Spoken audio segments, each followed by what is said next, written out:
السلام عليكم، ازيكم يا شباب؟ اولا بعتذر جدا عن الغياب عن القناة طول الفترة اللي فاتت دي كلها لظروف طارئة.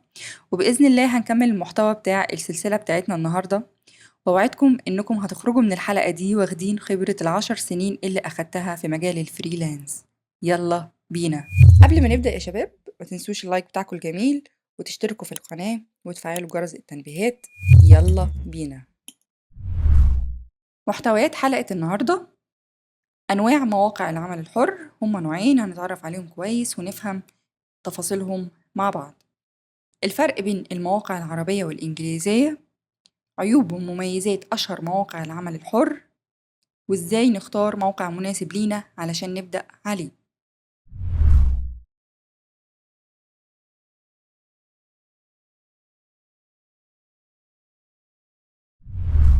أول نوع معانا من أنواع المواقع هو النوع الخاص بخدمات الجيج أو الخدمات المصغرة، زي موقع خمسات وفايفر.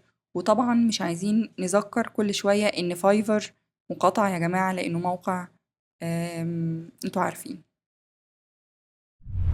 ده موقع خمسات اهو زي ما احنا شايفين، ودي الخدمات اللي المصممين أو الفريلانسر بينزلوها للأقسام. لو دخلنا كده القسم تصميم واخترنا مثلا تصميم الشعار، هنلاقي اهي خدمات مصغرة. الديزاينر منزلينها ومنزلين الأسعار بتاعتها.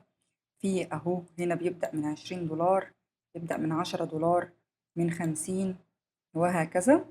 دي الخدمات دي أو النوع ده من المواقع اسمه الجيج ويب سايت فريلانسر، أو الخدمات المصغرة بتاعة المصممين. لو دخلنا كده على خدمة زي الخدمة دي، هنلاقي هنا هي بطاقة الخدمة فيها التقييمات ومستوى سرعة الرد. الديزاينر ده بيرد عليها. هنا المتوسط السرعة بتاعته ساعة، والمشترين 95 حد أو عميل اشترى الخدمة دي منه. وسعر الخدمة بيبدأ من 20 دولار، ومدة التسليم 4 أيام. ده أغلب المواقع بتاعة الخدمات المصغرة بتكون بنفس السيستم ده. نلاقي هنا هو حاطط أهو التصميمات بتاعته اللي عملها للعملاء علشان يختاروا منها أو حتى يشوفوا مستوى شغله، وكاتب الديسكريبشن عادي جدا أهو. مرحبا، وتصميم الشعار نموذج واحد، وتسليم الشعار بصيغة PNG وJPG، ولديك الحق في التعديلات 3 مرات. تكتب كل الديتيلز اللي انت عايزها علشان العميل يكون عنده كل المعلومات بتاعة الخدمة بتاعتك، عشان ما يكونش فيه اختلاف بعد كده. وده الجزء بتاع تطوير الخدمة. دي ما بتكونش في الأول، يعني أول ما أنت بتعمل خدمة زي كده ما بيفتحلكش التطوير ده غير بعد تقريبا 5 أو 10 طلبات، مش متذكرة بالظبط. لا، وقت ما كنت بشتغل على موقع خمسات كان تقريبا 5 أو 10 طلبات، وبعد كده يفتح لك بقى التطوير ويفتح لك إن أنت تزود من سعر الخدمة. ده بكل بساطة الخدمات المصغرة. ولو دخلنا مثلا للويب ديزاين اهو خدمة تانية خالص، ملهاش علاقة باللوجو والتصميم. دي خدمة تانية خالص في تخصص تاني. وبرضو التقييمات اهي، ومستوى سرعة الرد، والمشترين، وهو حاطط التفاصيل ولغات البرمجة اللي هو شغال عليها. يعني الموضوع بسيط جدا إن أي حد يعمله، والعملاء بيخشوا يختاروا المصمم أو المبرمج المناسب للبروجكت اللي معاهم، وبيتواصلوا معاه من الموقع ده. هنا موقع فايفر، ده الموقع الأساسي أو الرئيسي اللي اتشهر من خلاله فكرة مشاريع الجيج أو المصغرة. الموقع ده يا جماعة مقاطعة. احنا لو دخلنا كده هنلاقي نفس السيستم بتاع مستقل. ولو دخلنا على أي خدمة من الخدمات دي، عندنا اهو بروجرامينج وجرافيكس وديجيتال ماركتينج، رايتنج، فيديو انيميشن، وهكذا. لو دخلنا هنا على الفيديو انيميشن هنلاقي هنا الخدمات اهي ظهرت لنا. لو دخلنا في اي خدمة مثلا، ولتكن دي، هنلاقي نفس السيستم. دي المعلومات بتاعة الخدمة، هو عاملها ب120$، والنماذج بتاعته بتاعة الشغل،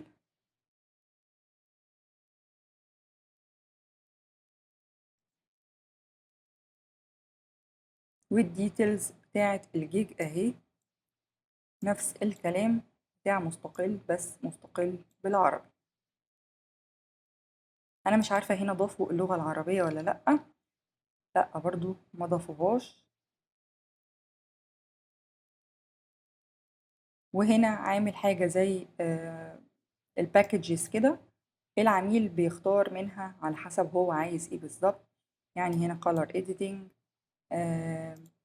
هنا المينتس بتاعة الفيديو، هنا 3 هنا 6 هنا 10، على حسب بقى العميل عايز ايه بالظبط، وكل حاجة ليها سعر معين زي الفيتشرز اللي احنا اتكلمنا عليها على موقع خمسات.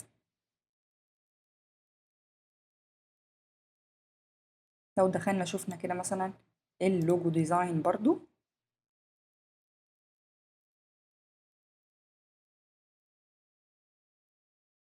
هنلاقي اهو مثلا نختار نشوف خدمة ولتكن دي، هنلاقي الديزاينر برضو منزل البريفيو بتاعت شغله بالشكل ده، وحاطط ان البيزكس او الخدمة دي بتبدأ من $20، وحاطط الديتيلز برضو اللي هي وان كونسبت واحد بس، واللوجو هنا هيكون شفاف، والملف فيكتور، والبرنتيبل فايل، الملفات القابلة للطباعة، وانكلود كمان 3D موك اب. لو نزلنا تحت كده هنشوف حاطط فيتشرز ولا لأ. هو مش حاطط ولا باكجز ولا فيتشر، اعتقد الخدمة دي جديدة لسه ما اتطورتش او ما فتحولوش التطوير. والستاندر اهو 40 برضو مزود شوية اوبشنز، والبريميوم فول اوبشنز وعاملها ب$70. والديزاينر دي عاملة 642 طلبات، واخدة تقييم 4.8. دي كانت فكرة مواقع الخدمات المصغرة بكل بساطة. وتعالوا نشوف النوع التاني من المواقع بتاعة الفريلانس. تاني موقع معانا من أنواع المواقع وهو الريموت جوب أو الوظائف عن بعد، زي موقع فريلانسر وموقع أبورك وموقع أريد وموقع مستقل. النوع التاني من خدمات الفريلانس هي الريموت جوبس. الريموت جوبس دي زي المواقع اللي اتكلمنا عليها، أبورك، فريلانسر، مواقع أريد، المواقع دي كلها الخدمة بتكون عبارة عن إن العميل أساسا بينزل job description أو معلومات عن المشروع اللي هو عايز ينزله، وإحنا بنقدم عليه عرض، وهو يختار من الفريلانسرز اللي مقدمين عروض دي، يختار واحد يديله البروجكت اللي معاه. فكمثال Upwork، هنا لو دخلنا على Find Work ودخلنا على لوجو ديزاين، بس مثلا نعمل هنا سيرش لوجو ديزاين، هيجيلنا المشاريع اهي.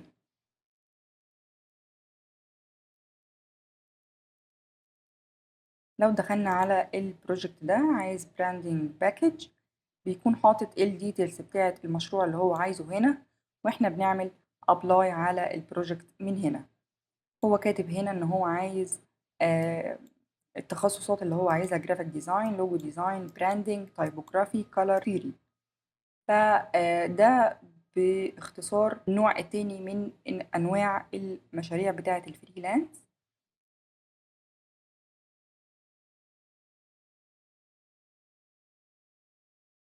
بندخل نقدم عادي جدا من هنا ابلاي، طالما البروجكت طالب المهارات اللي عندنا احنا كفريلانسرز.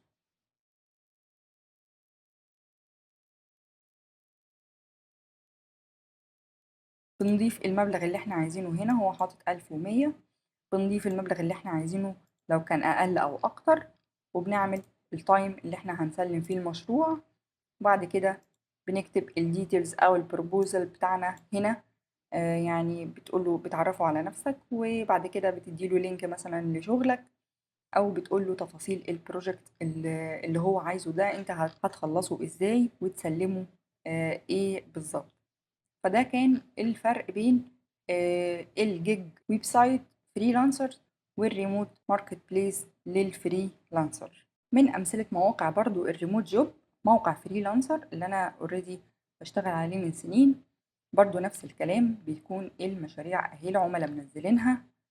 لو عملنا سيرش لوجو ديزاين أو أي تخصص إحنا شاطرين فيه، تعمله بتكتب اسمه في السيرش وبتشوف البروجكت المناسب ليك، وليكن ده.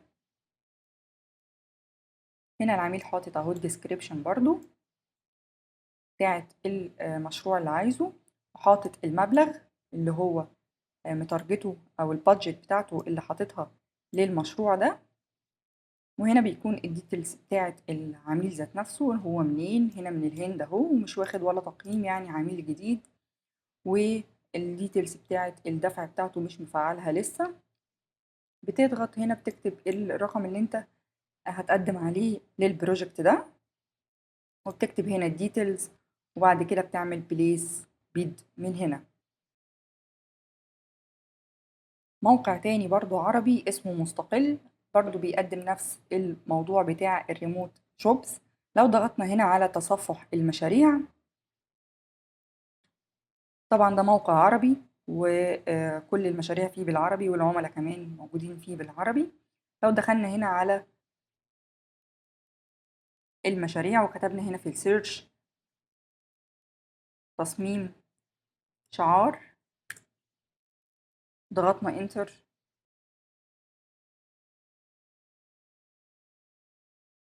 هنلاقي هنا المشاريع اللي العملاء منزلاها هنا كلها. لو دخلنا مثلا لتصميم علبة منتج، هنلاقي نفس الموضوع، الحالة بتاعة المشروع، تاريخ النشر، الميزانية اللي حاططها العميل عشان ما ينفعش انا اتخطاها، وهو عايز البروجكت ده يخلص في يومين، والناس اللي مقدمة متوسط العروض بتاعتهم بالسعر ده. وهنا الديتيلز بتاعت المشروع اللي العميل حاططها، كاتب تصميم علبة للمنتج وعايز حاطط أمثلة، عايز مثال منهم أهو. بتلاقي البروجكت مناسب لمهاراتك فبتقدم، بتكتب له مدة التسليم اللي انت شايفها مناسبة، وقيمة البروجكت أو البادجت اللي انت عايزها. وهنا الموقع بيحسب لك انت هتاخد كام بعد العمولة بتاعة الموقع بتاعة مستقل. وبرضو بتكتب البروبوزل بتاعك هنا، التفاصيل بتاعة العرض بتاعك، وبتضغط أضف عرضك. بيكون كده انت قدمت في البروجكت ده. لو العميل شايفك مناسب ليه هيختارك على طول ويبدأ يتناقش معاك. دي الناس اللي مقدمة كلها على البروجكت ده، تقدر تشوف هما مقدمين كاتبين ايه، بس هما عاملين ليميت للي انت تشوفه، مش كل البروبوزال بتاعهم. فده كان باختصار النوع التاني من المواقع الفريلانسر. الفرق بين المواقع العربية والإنجليزية هيساعدك تحدد أي موقع بالظبط تشتغل عليه في البداية بناء على مهاراتك الشخصية ومقدرتك المادية في البدايات. المواقع العربية بيكون فيها كل العملاء عرب، ودي ميزة بيدور عليها كتير من المصممين في البداية، لأن لغتهم الإنجليزية ما بتكونش على مستوى عالي أو على مستوى يأهلهم إن هم يتعاملوا مع العملاء الأجانب. طبعا المواقع العربية بتكون باللغة العربية، وده بيسهل برضو استخدامها. ومن عيوبها إن الأسعار بتاعة المشاريع منخفضة مقارنة بالمواقع الإنجليزية. ومن عيوبها برضو إن العمولة بتكون مرتفعة بتاعة الموقع، وده برضو بيأثر على الدخل النهائي اللي بتاخده من البروجكت اللي انت بتسلمه للعميل. هنيجي للمواقع الأجنبية أو الإنجليزية. العملاء بيكون فيها عرب وأجانب، فممكن تتعامل مع الاتنين عادي جدا طالما اللغة بتاعتك في الإنجليش كويسة. طبعا يتطلب إجادة اللغة الإنجليزية، لأن كل المواقع مفيهاش دعم أو أغلبها مفيهاش دعم للغة العربية، فأنت لازم تكون على مقدرة حتى لو بسيطة بمعرفة اللغة الإنجليزية. أسعار المشاريع في المواقع الأجنبية بتكون معقولة وقريبة من الماركت الفعلي في الأسعار، بعكس المواقع العربية بتكون الأسعار فيها بتاعة المشاريع قليلة. هنيجي لعمولة المواقع الأجنبية أو الإنجليزية، بيكون فيها العمولة بتاعة الموقع متوسطة، وده برضو مقارنة بالماركت مش مفيهاش استغلال جامد زي المواقع العربية.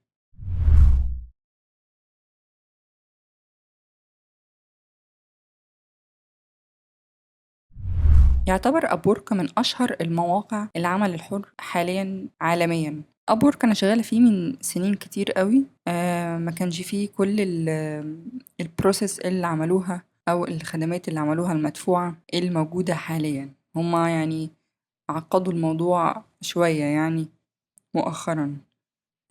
أبورك فيه مشاريع كتير جدا زي ما انتوا شايفين كده، ويعتبر من مميزات الخدمات المدفوعة اللي عملوها على الموقع إن هما قللوا المنافسة شوية. يعني المنافسة كانت قوية جدا عليه الأول، والهنود والباكستانيين والناس دي كانت بتقدم بمبالغ قليلة جدا، وكان المنافسة صراحة شرسة. فبالموضوع اللي عملوه دوت بتاع الكونكتس قللوا المنافسة شوية وخلوا في جودة كده في الشغل عليه. بس من عيوبه إن أنت مش هتعرف تشتغل عليه إلا لما يكون عندك حاجة اسمها كونكتس. الكونكتس دي بيدولك هم 10 بس في الشهر، وعلشان تقدم على أي بروجكت أساسا بيكون من 6 ل10 لأكتر من كده كمان كونكتس. فال10 كونكتس اللي بيدوها لك فري مش بتعمل حاجة للأسف، فاحنا بنضطر إن احنا نشتري كونكتس من المكان ده. وبرضه للأسف الكونكتس مش رخيصة، يعتبر لو لحد مبتدئ هتكون بالنسبة له غالية. يعني بصوا هنا ال10 كونكتس ب$1.50. كل ما تعلي في الكونكتس كل ما المبلغ بيزيد. يعني لو انت عايز 300 كونكتس هتدفع $45. هو برضو يعتبر استثمار لو انت يعني متارجت الموقع في المقام الأول. بس للمبتدئين ما انصحش ان هم يعملوا او يدخلوا في ابورك يعني او يركزوا فيه، لان هو محتاج حد بروفيشنال قوي، حد واثق ان هو هيدفع في الموقع وهيقدر يكسب ويرجع اللي دفعه وازيد. هيجي في المرتبة اللي بعده على طول هيجي موقع freelancer.com. الموقع ده يعتبر بالنسبة لي أنا كويس لو حد عايز مبتدئ يشتغل عليه، ولكن ليه مميزات وعيوب برضو. من مميزاته إن المشاريع برضو كتير جدا عليه والعملاء كتير، بس المنافسة شرسة جدا. يعني انت أول ما البروجكت بيكون نازل هتلاقي مثلا، بصوا يعني ده نازل من 3 minutes بس، يعني 3 دقايق 71 واحد مقدمين عليه، ويعني مفيش أي مميزات أساسا حتى العميل اللي منزل البروجكت ده أو مش واخد فيدباك ولا مفعل الدفع بتاعه. فالمنافسة شرسة جدا، الهنود كتير جدا والباكستانيين والناس دي، فالمنافسة شرسة. بس برضو الناس المحترفين ليهم وجود على الموقع وليهم ثبات على الموقع، وأنا شغالة فيه من سنين كتير جدا. يعني يعتبر أنا اشتغلت على أبورك وفريلانسر مع بعض، ولكن أثبتت نفسي على فريلانسر بسرعة. اللي بتحتاجه هنا علشان تشتغل على الموقع حاجة اسمها membership، بتدفع مرة واحدة بس في السنة أهي. عندك البيزك 4.5 بس في الشهر، لو خليناها في السنة هتدفع $54. هينزل لك 50 بيد، وكل بروجكت بتقدم عليه بيتخصم لك بيد واحدة بس، يعني بيتخصم رقم واحد بس من من الأرقام دي. فهو موفر جدا في موضوع المصاريف، يعني مش بنصرف كتير فيه علشان نقدر ناخد مشاريع. فكل موقع من دول ليه مميزات وليه عيوب. وهنا ملخص سريع للفرق ما بين أشهر موقعين للفريلانسرز في العالم، يعتبر الوطن العربي والوطن الأوروبي، موقع أبورك وموقع فريلانسر. علشان تختار الموقع المناسب ليك لازم تقيم مهاراتك وإمكانياتك بشكل كويس. هتعرف من خلال تقييم إمكانياتك ومهاراتك إزاي تبدأ على أي موقع من دول. هنعملها إزاي دي؟ تعال أما أقولك. هنعمل جدول كده بسيط فيه معلومات المواقع المشهورة العربية والإنجليزية، وهنضيف أهم الحاجات اللي انت تقدر تقيم من خلالها مهاراتك وإمكانياتك، وبناء عليها هتختار الموقع اللي هيطلع لك في الآخر مناسب لمهاراتك وإمكانياتك، زي كده الجدول ده. نصيحتي الشخصية للمبتدئين: ابدأوا اشتغلوا على نظام الجيك أو الخدمات المصغرة لحد ما تثبتوا نفسكم فيه. بعد ما تحقق مبيعات على الخدمات اللي انت نزلتها على أي موقع من المواقع اللي أنا اتكلمت النهاردة عليها في الفيديو ده، هتكون طورت من مهاراتك، هتكون كسبت ماديا، هتكون عندك خبرة العمل مع العملاء. بعد ما تحقق الحاجات دي أقدر أقولك بعدها ابدأ فكر في نظام الريموت جوبز.